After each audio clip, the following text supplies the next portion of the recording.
Mana bu G'azzo ko'chalari. Bu esa chodirlardagi ahvol. G'azzodagi musulmonlar mana shunday qishning sovuq kunlarida shunday chodirlarda yashashyapti.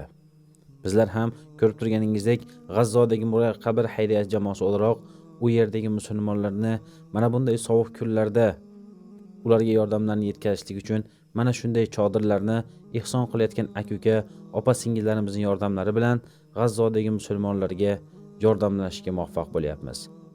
Alloh taolo ulardan rozi bo'lsin. Va yana ko'rib turganingizdek, u yerdagi nochor sharoitlarda yashayotgan musulmonlar uchun mana shunday chodirlarni o'rnatib beryapmiz.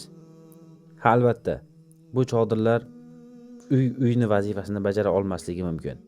Chunki qattiq shamol bo'ladigan bo'lsa yoki qattiq yog'ingarchilik bo'ladigan bo'lsa, mana bu uylar yana qulashligi mumkin.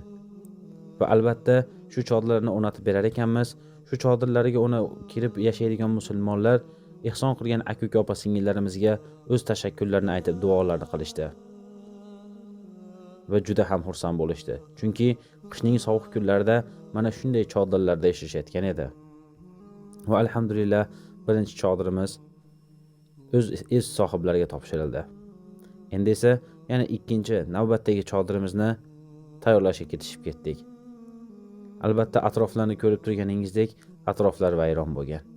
Shunday vayronlar ostida qishning sovuq kunlarini o'tkazayotgan g'azzolik musulmonlarga ehsonkor aka-uka, opa-singillarimiz yordamlarni ulashtirishda davom etyapti. Bizlar ham Muraqqabir xayriya jamoasi o'laroq ularga tezkor qadar qishning sovuq kunlarida, yog'ingarchilik kunlarida chodirlar o'rnatib, ularni mana shunday chodirlarga kirgizishga harakat qilyapmiz.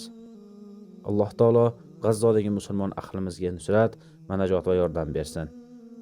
Va mana shunday yomg'irli kunlarni boshdan o'tkazayotgan musulmonlarni Alloh taolo o'z yordamlari bilan ularni rizqlantirsin. Va mana shunday ko'rib turibsizlar, ya'ni yog'ingarchilik kunlarida ularning tomlaridan, chodirlarning tomlari yirtilgan holatda bo'lib, suvlar o'tib ketayotgan edi. Bizlar ham shu tomlarini yopishlik uchun Muraqqabir xayriya jamoasi bilan birgalikda ko'rib turganinglardek, ularning tomlarini yopib, suv o'tkazmaydigan darajaga keltirdik. Albatta, mana bu yordamlarga ehtiyoji bo'lgan juda ham ko'plab musulmonlar bor. Alloh taolo ularni o'z yordamiga, o'z mag'firatiga olsin. Alloh taolo ehson qilayotganlardan rozi bo'lsin.